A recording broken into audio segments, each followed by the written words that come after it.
Bonjour à tous, merci pour cette invitation.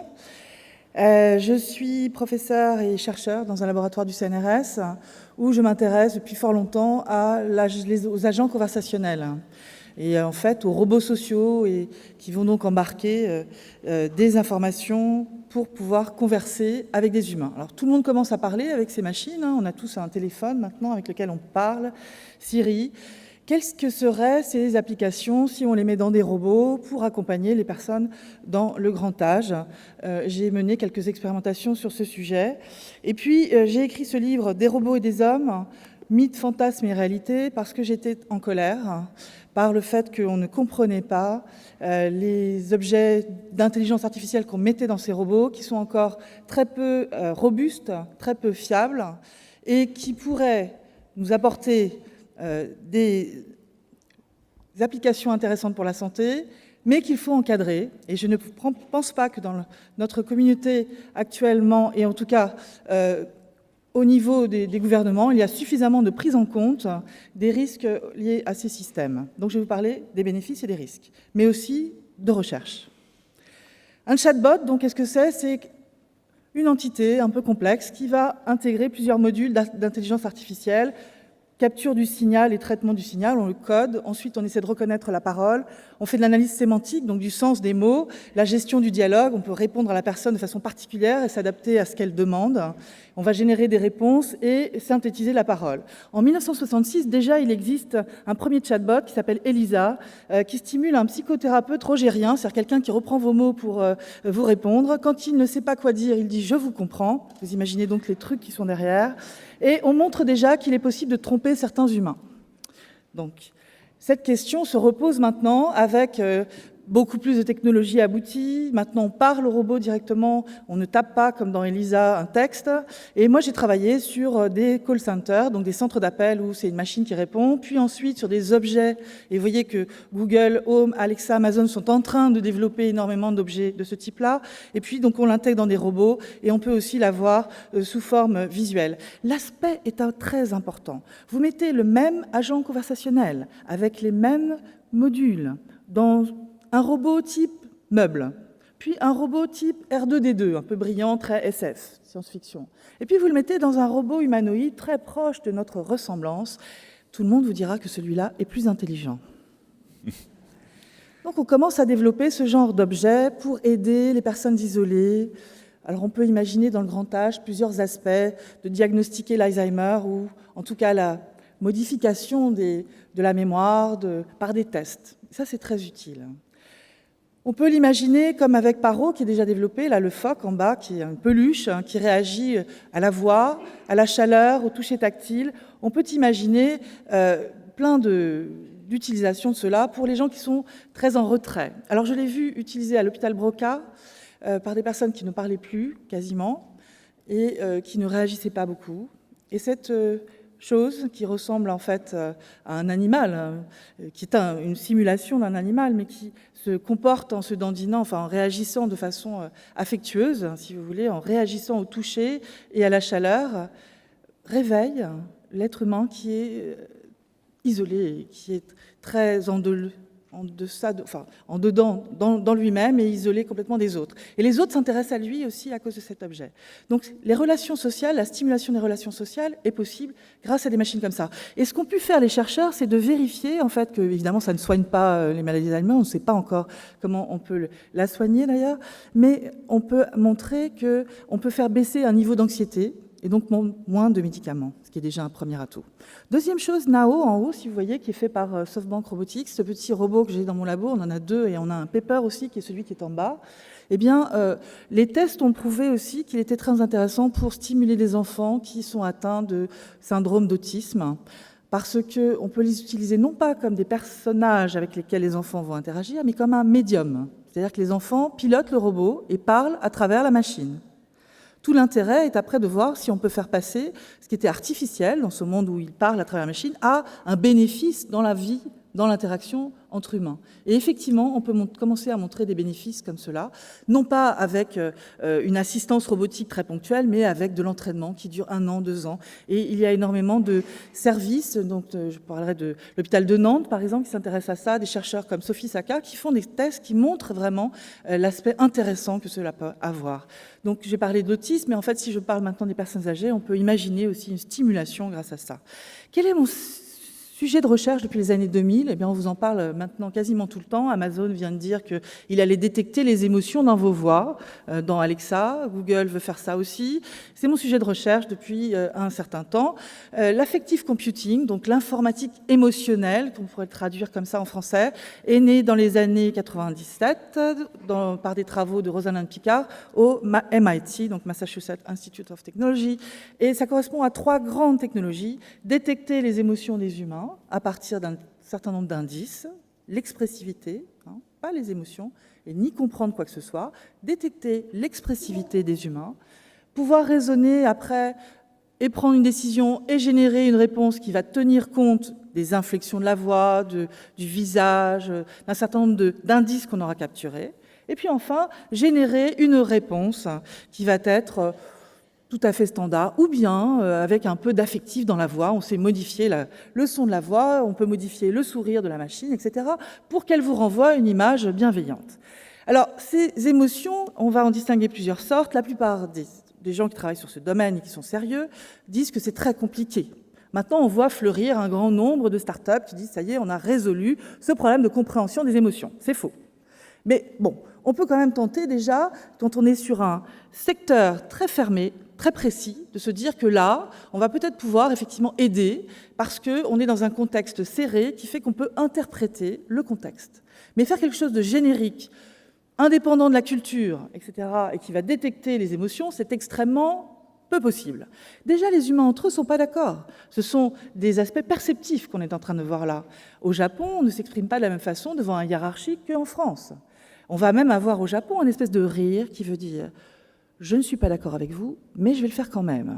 Je ne crois pas qu'on ait ce son en France, mais même on peut réfléchir à l'avoir aussi. En tout cas, on est différent face à ces indices que l'on laisse, qu'on produit émotionnellement, et on est différent dans la perception qu'on en a.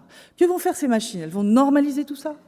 Elles vont ignorer la plupart de la richesse de notre interaction, qui est à la fois verbale et paraverbale. On parle de paralinguistique quand on parle de ces systèmes. Il faut faire attention, et attention aussi à ceci. Ces systèmes qui vont détecter ces indices bas niveau pour comprendre nos intentions, ils risquent de détecter des choses dont on n'est même pas conscient. C'est-à-dire que la première phase lorsqu'on interagit avec quelqu'un, c'est cette compréhension du body language, de la voix, de les intonations, des petits signes. Et si les machines deviennent très fortes à ce jeu-là, sachez qu'une partie des signes que vous exprimez tout à fait naturellement, vous n'en avez pas conscience. D'autre part, la façon dont la personne va réagir en face de vous va jouer aussi sur votre comportement. Vous comprenez donc forte possibilité de manipulation de ces machines. Alors là, il faudrait monter le son. Grâce à elle, ça, c'est au laboratoire. Je peux déterminer progressivement ton profil émotionnel et adapter mon comportement. Plus tu me parleras, et plus le profil se stabilisera. D'accord, mais c'est une bonne nouvelle, ça, Nao. Tu as l'air assez sûr de toi, globalement assez satisfait, assez expansif, et tu as l'air assez posé. J'adopte donc un comportement amical. Tu as l'air peu sûr de toi, globalement très insatisfait, très réservé, et tu as l'air très posé. J'adopte donc un comportement directif. D'accord. En situation réelle, Nao ne décrira pas à haute voix son analyse. Il ne le fait bien sûr que pour l'exercice. Voilà, donc ces machines ne sont pas du tout transparentes. Je vous montre la représentation interne qu'en font les chercheurs, par exemple.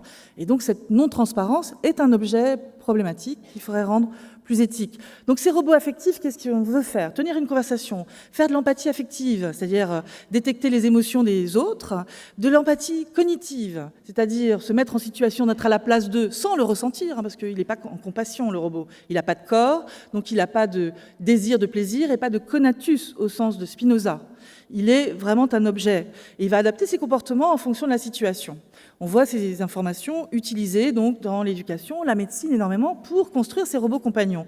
Les challenges éthiques sont nombreux. L'apprentissage en interaction, je vous en parle un petit peu plus après. La coévolution humain-machine. Certes, on répond à un problème d'isolement, mais qu'est-ce qu'on va faire derrière? Est-ce que les gens vont être trop dépendants de ces machines? Est-ce qu'on va déshumaniser, préférer la machine à quelqu'un qui va vous contredire? Donc il faut travailler là-dessus et ne pas laisser quelques-uns faire ces machines. Et les quelques-uns d'ailleurs sont à 80% des hommes. Le nudge, l'incitation, non mais c'est vrai, les informaticiens sont en majorité, comme les scientifiques, des ingénieurs masculins. J'ai absolument rien contre les ingénieurs masculins, je dis juste qu'il serait intéressant d'avoir une certaine diversité si l'on veut construire ces systèmes pour tout le monde. Le nudge, l'incitation, grâce à l'empathie, qui est aussi un sujet que j'ai commencé à attaquer.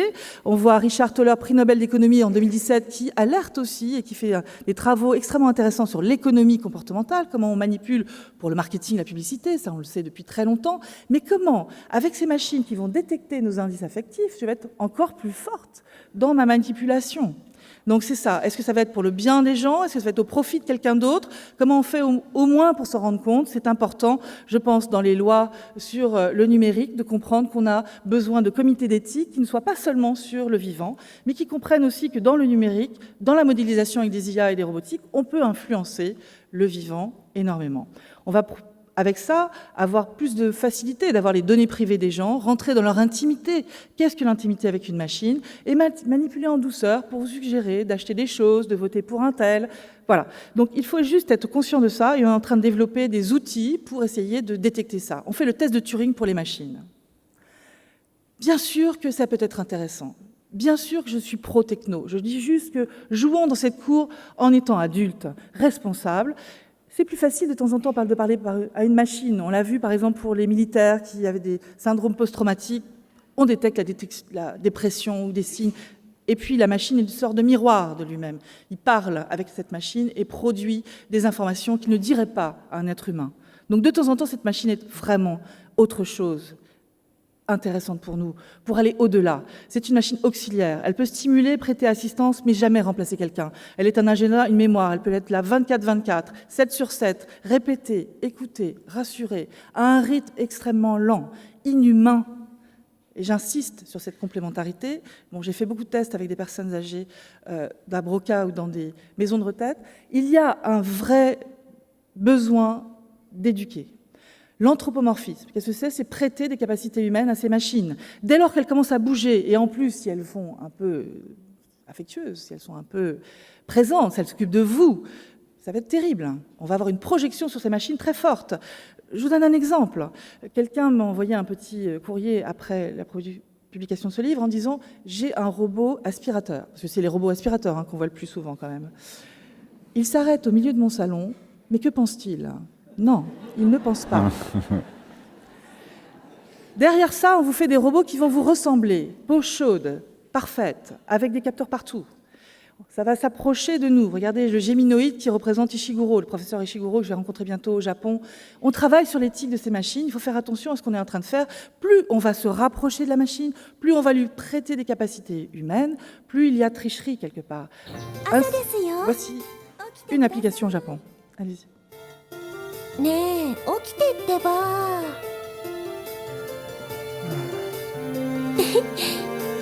おはようおはよ Donc la fée Clochette, 今日雨が降るかもしれないから傘持って行って présente 急 pour が vous. ないと遅刻しちゃうよう行ってきます 行ってらっしゃい Et elle 気をつけ continue. てね 上級当時、商品のラインナップについての Toute la journée, elle va accompagner la personne. L'attention est prise totalement. Donc, je ne sais pas si on réfléchit vraiment à ce qu'on est en train de faire lorsqu'on est en train de parler à cette machine. Elle a des capacités d'adaptation, d'empathie très minimales. Ça va chercher vraiment le bas niveau de nos besoins. C'est déjà vendu à 1 200 €. Et quand je pose les questions à mes collègues japonais pour demander quelles sont les retombées sociétales de ce genre d'objet, si c'est votre petit ami ou votre papa qui est décédé, qui est dans cette petite hologramme, qu'est-ce que ça a comme implication dans notre gestion de la société, des relations humaines? Je crois qu'il faut regarder un peu avec un zoom arrière ce qu'on est en train de faire. Et ils me disent, pas de problème, c'est un jeu. Alors le jouet est là, attends. Le robot sexuel, c'est aussi une autre gamme qui est en train de se développer très fortement au Japon.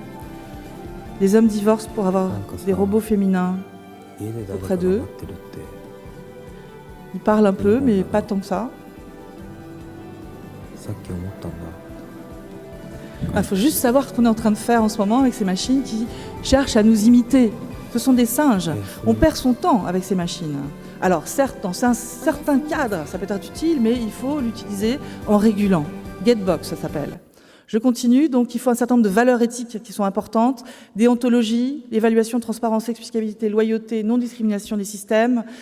L'éducation, l'émancipation, la responsabilité des utilisateurs, des citoyens, on est tous dans cette cour à décider. Il faut surveiller la coévolution des machines. Je suis impliquée dans des comités d'éthique avec énormément de littérature très concise, précise, intéressante, des préconisations pour la santé, pour d'autres actions.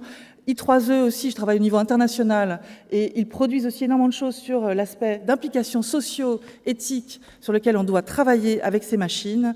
Il faut aussi philosopher, savoir ce que c'est que la nature de cet objet. J'ai été trop longue. Je termine par les réglementations autour des robots sociaux que j'avais écrits dans mon livre, qui sont très faciles à comprendre, très difficiles à concevoir avec des machines. Je vous remercie de votre attention. Soyez vigilants. Merci beaucoup.